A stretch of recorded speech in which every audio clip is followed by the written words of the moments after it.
So gas pipes bent as far as there. Then what I'm going to do is measure the distance between the centre into the clips. It's just missed. See, it just starts bending after the clip, and then it should run down and be bang on in line with there.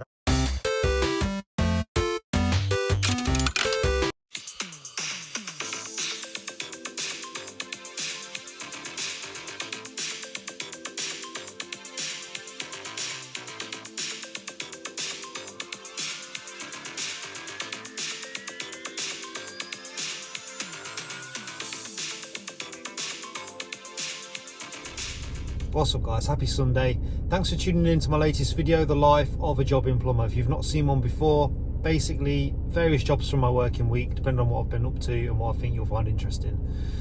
Sponsored by Power Tool Mate. If you're looking for power tools, check out Power Tool Mate. Use PB5 to save yourself some money. And Velocity Pro Gear, they sell a great range of tool bags as well as my range of tool bags. Links to both of those sites will be in the description of the video.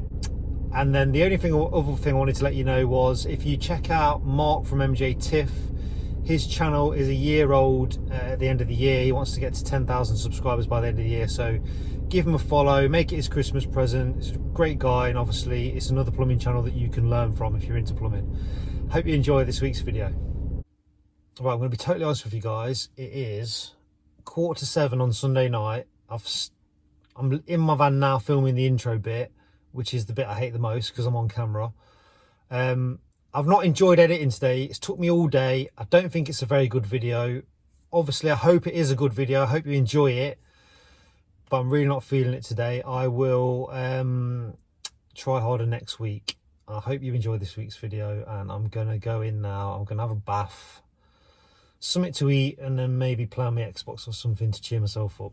Today's job, this Worcester's dead and going. Replacing that. They've got solar on the roof that with an inverter, so they're putting electric back into the grid and getting paid, which I think is really cool. Don't see many of them actually. Well, I don't anyway. So that's coming out, but the solar also does, see it comes out the roof here, there and there. It does the bottom half of this unvented cylinder. So the solar is basically preheating, or in the summer would be heating this whole cylinder, and then the top two are from the boiler. Yeah, but I'm just doing the boiler today. I don't know if this looks like it's, never done solar, so I don't know if this is working okay or not, but yeah, that's the job today. So I've got the system draining, you can hear the air going in there as that's draining down, and luckily for me the flue was not cemented in. It's got the gasket on the outside, but I should be able to pull that through. There you go. Love it when they don't seal the flues. So, little tip, which you probably already know, but I'll say it anyway for those of you that don't. I'm decommissioning this boiler, so I'm going to take this cable out, which is the power supply, and I'm going to take a photo of this plug because it's already labelled up for my live, neutral and my switch live. Obviously that's my earth, but then I can take this block off so I can pull it out of the boiler and I'll know what they are because I'll have a photo of it. And then my second little tip for you is, because this boiler is going, little things like these fast blow fuses I'm going to take out and keep on my van in my little spares box as spares. So boiler's off, pretty decent pipe work, nice bends there, a little bit of flux left on that one. So the plan, these are quite nice how they've done these pipes across here. So really all I need to do is probably cut them, and then when the new boiler goes on, come from there to wherever they've got to go. There's no point replacing this because there's nothing wrong with it. Biggest problem I've got now, because I'm working on my own, I've got to get that lump down the loft hatch and then obviously get the new boiler back up. So I'll do that and then have a tea break So there's the new boiler, Baxi system boiler, and I've got the template on the wall. So that's lined up with that existing flue hole, and then we've got on the diagram, we've got pipe routes. Now you can get, where did I put it? That's there. Pre-fabricated bends for the Baxis, so they go up back, but the pack comes as if it's a combi. So the gas would be that side of the flue, and this isn't a combi, it's a system boiler, so we're not using the hot and the cold there. So I've got a route this way to come with the gas, so I'm not going to use this. This is just one I had spare off another job. This is what you actually get with a boiler, so they'll come out of the valves like that, and then what I'll do is that one will probably go straight up and then onto there. The gas will come down, kick sideways into that one, and this one can come the same, and we'll keep all three this side of the flue. So what I might do is bend these all in one go just to make it a bit interesting. Okay, so the brackets hung. I took the rest of the template off but left the bottom third because that's got my pipe centers that I'm going to use, and now I'm running my laser level off that one in line with the pipe it's connecting to. So I'm going to bang a clip in up top and probably 2 in behind the boiler, get that first one in. There is going to be a filter there, and then we'll do the same for the gas and the flow. There'll be an air separator on the flow, but obviously these ones that are going to come down here have then got to come across, so we're going to bend them across. Yeah, that's where we're at the minute. Laser levels on the pole. Right, I've got a lot going on at the minute. So the only trouble with this laser level is to build up. I mean, I've had it for 5 years. I love it, but it eats batteries. So it's currently run out of batteries, so I've got to go and get some new batteries for that. But I am using these today. I've never used them before. Wall bite screws where you don't need plugs. They just go straight into the block, brick, wood, whatever. Seems so good so far. Seems so good so far. So far, so good. So what I'm going to do while I'm, because I've run out of batteries, I'm just going to bend this first one and get that in place. So that is just there, just bent that. And then got this. So this is from Spirotech, that's for the gas. This is an air separator, and it's also a dirt separator in one. So I'm going to put that on the top pipe, which is the return. So it's got the dirt separator on it, and then it's going to have that on at the highest point to get the air out. So that'll be going on. That's where we are so far. So you see that tail there now is in line with that. So the valve will go on there and that will fit onto the boiler. That socket's pressed, that'll be behind the boiler. You see it's not moving because it's clipped. And then connects on there with another socket, which I'll press now. There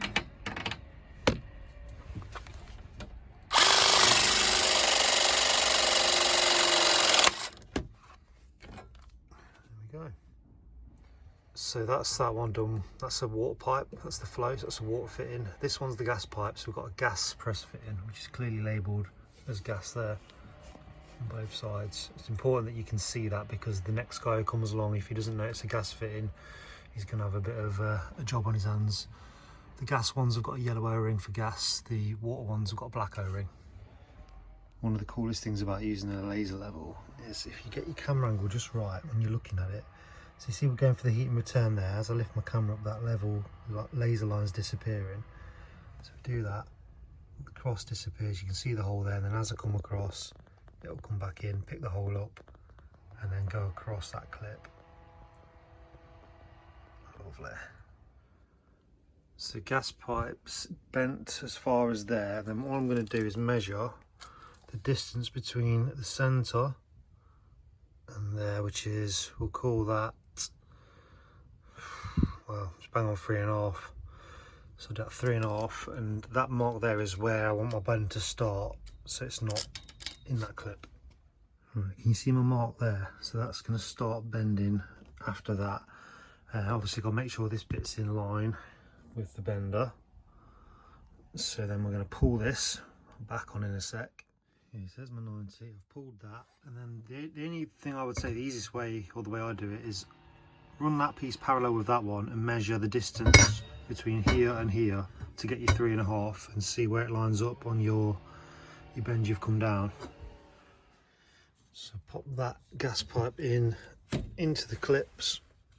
It's just missed. See, it just starts bending after the clip, and then it should run down and be bang on in line with there. That's our 3.5 from there to there. So all I need to do now is mark this tail on, mark that, cut it, and put a press fit socket on. Okay, so that's all copper tails in and lined up. That's the attachment for the filter air separator. So we're ready, I think. We'll take that off, hang the boiler. So boiler's on, and then you'll see those 3 pipes line up with where we need to connect on. And then we've got the pack here. So there's our tails. It's gas one. Turn. So I'll connect them on now. So you see there's the gas connected. And they just go on and line up with there. And then we just need a fibre washer and some paste on that. So this light has really impressed me because it's been on all day, like all day, and we still got 3 neons out of 3. I am only using it on half the light, as you can see, but still, that's good. So what I've got to do left now is lag these pipes. I don't know if you remember, but Zach, Squire's Plumbing, was on one of my previous videos. He made this Lag-It pipe lagging template cutter, which I'm trying out for him. So I'm going to do it using that and let you know if it's any good. And I forgot I had this because I've been using that Pipe Lagger Pro Saw, but I've got this Halterforce like a machete, but this serrated edge, this cuts through lagging like butter. Let me just grab a bit and show you. It's just the best. Get right under my knee so I don't waste any. Oh, it's just lovely. I don't even know you can still buy these. I've had it years. I don't know what it would be called. Comes with a plastic sheath because it is razor sharp. I didn't really need to use it to make any cuts. But what I'll show you is, so you got these grooves on. You got a 90 here and a 45 there, and then you just pop it on. It's quite a nice snug fit, and then you can just turn it around, and these lines make it really easy for you to gauge. Just can't do it with one hand, Pete. Why can't you get a fucking tripod? So what I like about it is, if you see you splitting your lag in there, you can use this line, or one of these 4 lines, to line up where you want your cut to be in relation to your split being at the back. Just makes it easy to sort of register in your head where the cut's going to be in relation to that, if you get what I'm saying. So all in all, that is a clever bit of kit. Well done, Zach. So we'll make a tea with it now. If I can do this with one hand. I reckon if we pop that on there, like that. I'm just going to turn this so that the line in my lagging is at the back. Right, so I've spun that so the line in the split is in level with that line. So what I'm going to do now is I'm going to cut from here to this centre line. Okay, you see that? I've cut from there to there. And then I'm going to spin this round, put it on the opposite side, and you can see again I've lined it up with the centre line there. And then I'm going to cut from there into the middle, like that.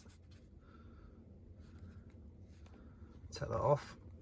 So that's that bit, and then take this bit, pop the lagger on the end. So I've lined that up again, centre line with the centre line. I'm just going to cut that off, spin it round. So that's like that, and then cut that. So now we've got the point, pop that off, and then this should pop in there, like this and make us a perfect T. I can do it one hand. How's that? Considering the size of it and how simple that is, I think that's really decent. He's done a great job with that.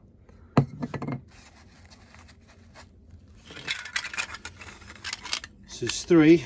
Red one's 15, green one's 28, and the orange one is 22mm, 13mm wall insulation. I'll leave the link for Zach's website on the video. So this is just a new tap job. Landlord wants a new tap. They've been bugging me for weeks because of this drip, because they're worried about the water bill.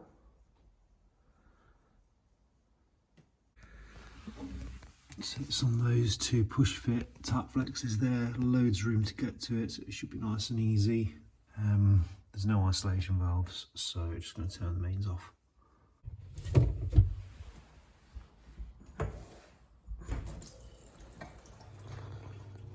So new tap, Tapex kit. As you know, if you change the tap you need this kit. I have had an accident with mine and I broke the lid, but it still works. So just took that off the tap. So just to show you the hollow shaft on this socket, so obviously you've got the thread here, the nut's quite high up, because we've got the hollow shaft. It fits inside, which gives you room. Come on, there we go. So the thread's inside there, and then you can get onto that nut. It's because we've got the speed fit ends on, they won't both fit through there.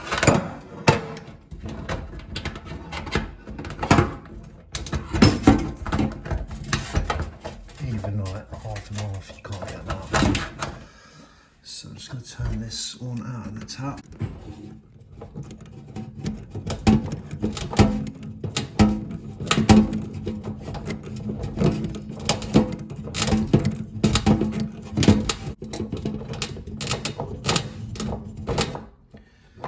So you can get rid of one of them, and this will come out.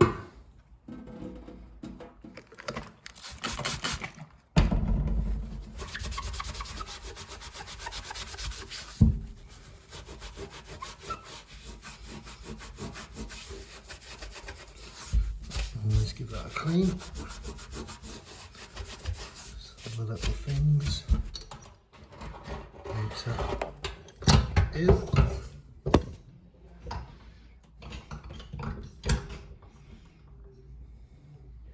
You can't do the feeding it in trick with this one because this wash is not split, so that's just going to go on from underneath. Old one was 11mm, I think. Yeah, 11mm. The new one is a 9.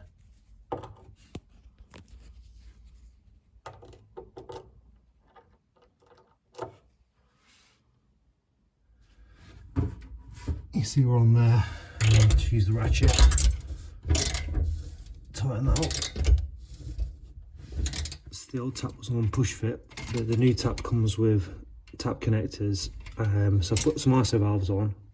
Now, ISO valves are designed to take a pipe so the edge can be a little bit sharp and it will cut into the washer on your tap connector. So you can either file that face flat, or if you've got loads of spare radiator tails like most of us have, just grab that. So what we can do is put that into our service valve and connect that on, and then this is a nice flat face for us to connect our tap connector onto. So that will go onto there like that, and that will go onto the pipe like that. Yeah, if you can see that. Just like that. And we're done.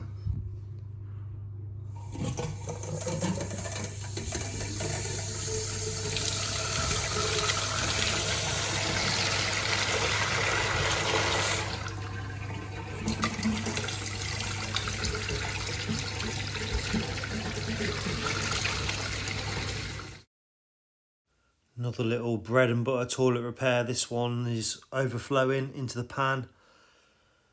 So luckily for me, got my tap spare box. It's the diaphragm on this one. You'll notice this is another one of those weird random ones. It's got a little red bit of plastic in. Always doing that, dropping something in the system and you just can't fit your arm in to get it in without taking other stuff out of the way. But the problem with this job is I've had to mute it because the guy was talking to me about the COVID vaccine. I didn't want to get it all in because I don't want to spread misinformation, but he was telling me I had his booster and he was about dead. So yeah, another one of these random ones. This one's got this little red piece in the middle. I don't know why they don't just stick to a normal one, why they always have to have these different designs, but I guess that's why I've got my tap spare box. Luckily I've got what I need, one of these in there. I had about 10 of them, so I must have ordered a few a long time ago. I can't remember the last time I had to swap one of these, but yeah, that sits in there. Don't know what that little white bit does. It was red on the old one, now it's white. Who knows, the guy who designed it. Just, yeah, it's like press fittings. Why don't they all just use the same profile jaw? Why does everything always have to be different? But yeah, so swap that, screw this back on, and then, yeah, like I said, bread and butter job. Turn the water back on, and hopefully it's done the trick. This next job, I went out to help Glenn out finish a job. It was for like a coffee shop in a local village to me. It's sort of been half done by someone else, and we had to go in and basically just get it finished so they could open, and that's what this job is. So we've got this tap to fit on this sink. They already bought a 2 tap hole, but it's a 1 tap hole, so this one's going, and then I'm going to fit this one. Oops. There's another sink to install there, tap to go on there. Down here we've got half finished unvented cylinder, a little stubby one there. That's all got to be connected.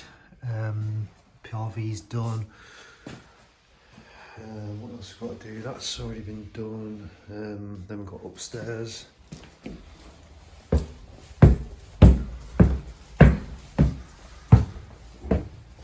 There's a little sink going in there. And then sink in the corner here. So I've got to plumb this one in first. There's the tap. It's already got hot and cold there with some ISO valves, and the waste pipe is there. So I'm going to start this one. There's the tap. I'm a firm believer in making things easy for yourself, so I've dragged that out just because then I can fit this tap and get to it from this side rather than scratching around underneath it. So I'll fit the tap first, then I'm going to offer that back in.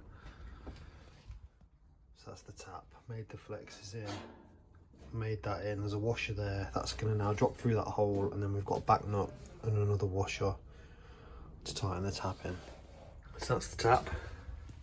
I really don't like these taps, don't know about you, but I suppose they're good for kitchens, but people have started having them in their domestic houses. I don't like them at all, but tap's done, connected, so now I've got to do the waste. We had to order some waste fittings because the ones that came with it, let me find them.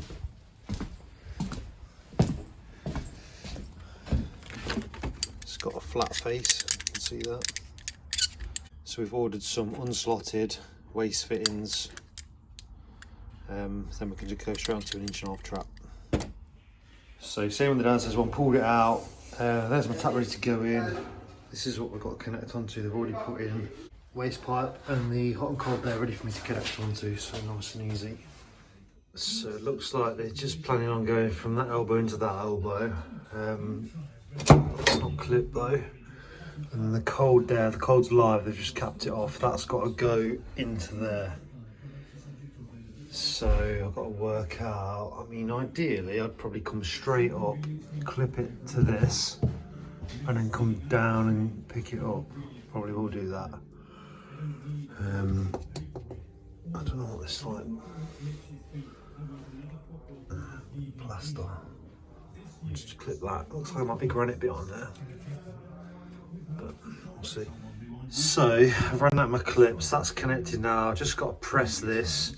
The code, I suggested we go, obviously got a drain cock on that, up a clip to here, but he said no, come straight where I'm sat and then straight up into that route 1. So that's what I've got to do. Right, so that's all pressed, and then I've got a T in here. It's got to come down and then connect onto this MLCP. There was a socket on there, but I've put a T on there now, and then I've just bent this 15mm bit of copper, so that's going to go into there and then join in with that.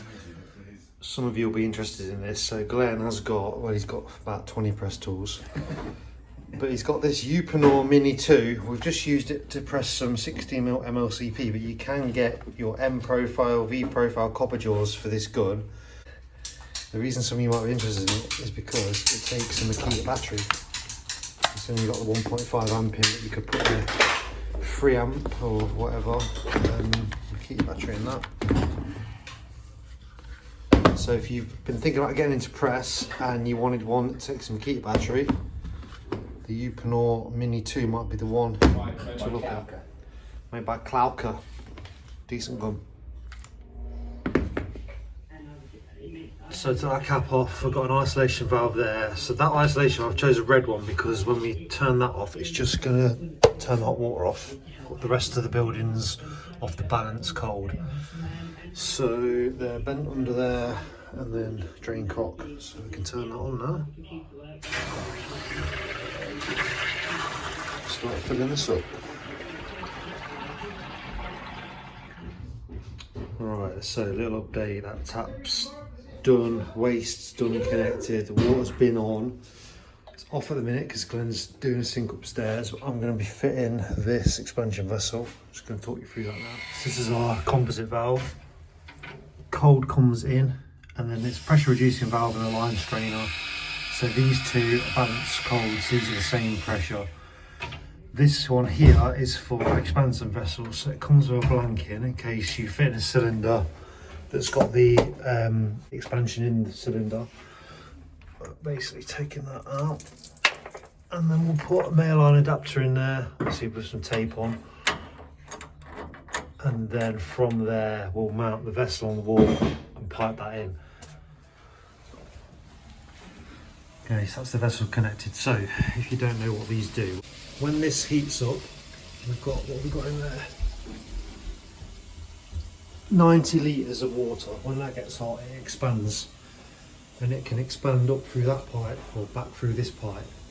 If it comes back through this pipe, to protect it from expanding into the mains, you've got a non-return valve on there, so it can't go past that. And that's why we connect this expansion vessel, so when that heats up and expands, that takes up the expansion. If you've only got a short length of pipe work, there's nowhere in the pipe work for it to expand, so that's why you need that. This one's cool, it's knee activated. You just push that bit in with your knee, it turns the tap on.